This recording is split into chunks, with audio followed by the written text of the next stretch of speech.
अंधश्रद्धा निर्मूलन समितीचं काम तुम्ही अतिशय मेहनतीने उभं केलं आहे.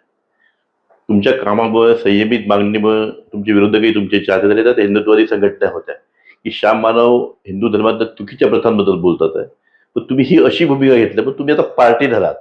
आतापर्यंत तुम्ही आता आणीबाणीचं उदाहरण दिलं, तर खरं की लोकशाहीचा गाय आवडतोय म्हणून तुम्ही भूमिका घेतली. पण यावेळी तुम्ही उघडपणे अमुक एका पक्षाला निवडून द्या, 2 पक्षाला निवडून द्या, आघाडीला निवडून द्या असं बोलताय. त्यामुळे एक एक संपूर्ण एक विरोधी गट तुम्ही अंगावर घेतलाय. त्यामुळे श्याम मानवांच्या आतापर्यंतच्या निष्पक्षतेवर आतापर्यंत कामावर पाणी फिरलं गेलं असं नाही वाटत?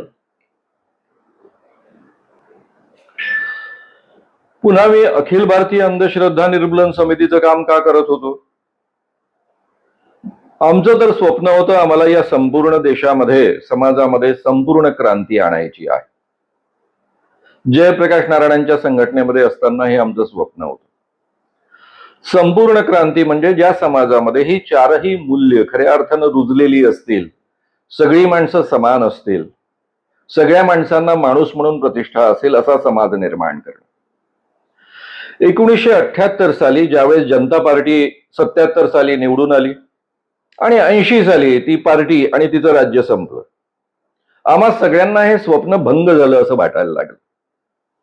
आपण जर संपूर्ण क्रांतीचं स्वप्न पूर्ण करू शकत नाही, तर त्या दिशेनं वाटचाल करण्यासाठी आवश्यक असणारी एक पृष्ठभूमी तयार करावी. त्याकरता सायंटिफिक टेम्पर समाजामध्ये पेरावं.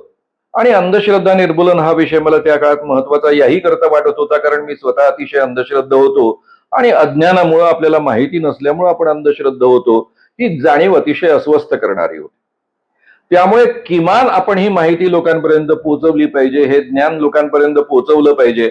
आणि अज्ञानामुळे कोणी आपल्या समाजामध्ये अंधश्रद्धा असता कामा नये, त्याचं शोषण होता कामा नये. जसं माझ्या फॅमिलीचं, माझ्या आसपासच्या लोकांचं आणि माझं झालं, त्या पद्धतीनं या एका भूमिकेतनं या पद्धतीचं एक आंदोलन उभारायचं म्हणून मी अखिल भारतीय अंधश्रद्धा निर्मूलन समितीची चळवळ सुरू केली.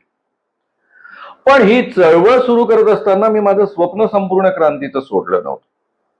माझ्या डोक्यात त्याही काळामध्ये अतिशय स्पष्ट होतं की आपण अंधश्रद्धा निर्मूलन करतो म्हणजे वैज्ञानिक दृष्टिकोन रुजवतो, आणि वैज्ञानिक दृष्टिकोन रुजवल्याशिवाय या देशामध्ये, जो देश गेली 2-2.5 हजार वर्ष असमानतेच्या आधारावर चातुर्वर्ण्याधिष्ठित वागत आलेला आहे, असमानता त्याचा अविभाज्य भाग राहिलेला आहे, बंधुतेचा जिथे कुठेही म्हणजे लवलेश नव्हता किंवा त्याला स्थान नव्हतं.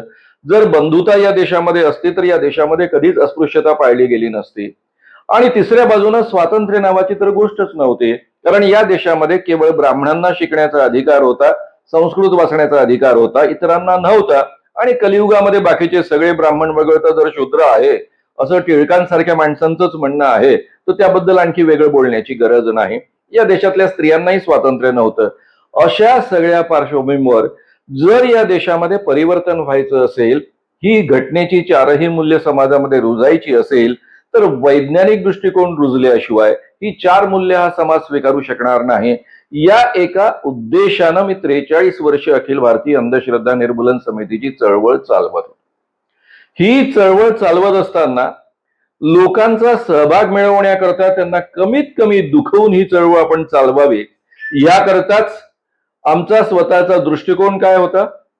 आमचा देवाधर्माला विरोध नाही, पण देवाधर्माच्या नावावर सर्वसामान्य माणसांना जे लुबाडलं जातं त्याच्या विरुद्ध, त्या शोषणाविरुद्ध ही चळवळ आहे. या पद्धतीची भूमिका घेऊन आम्ही इतके वर्ष काम करत आलो. पण याचा अर्थ दुसऱ्या बाजूने आम्हाला कोणाला दुखावताच आलं नाही का?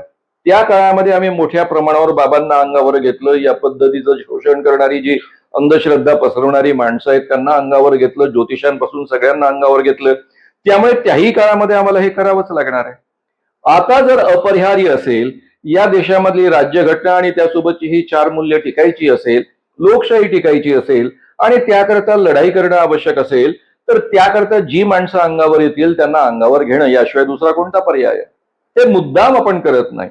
ती आपली अपरिहार्यता आहे. ज्या मूल्यांकरता आपण इतकी वर्ष काम करत आलो, ती टिकवण्याकरता अंतिम श्वासापर्यंत आपण झगडत राहिलं पाहिजे, याशिवाय दुसरा कोणताही पर्याय नाही. आणि म्हणून एक अपरिहार्य भूमिका म्हणून आपण या पद्धतीची भूमिका घेऊन ही लढाई करतो आहोत.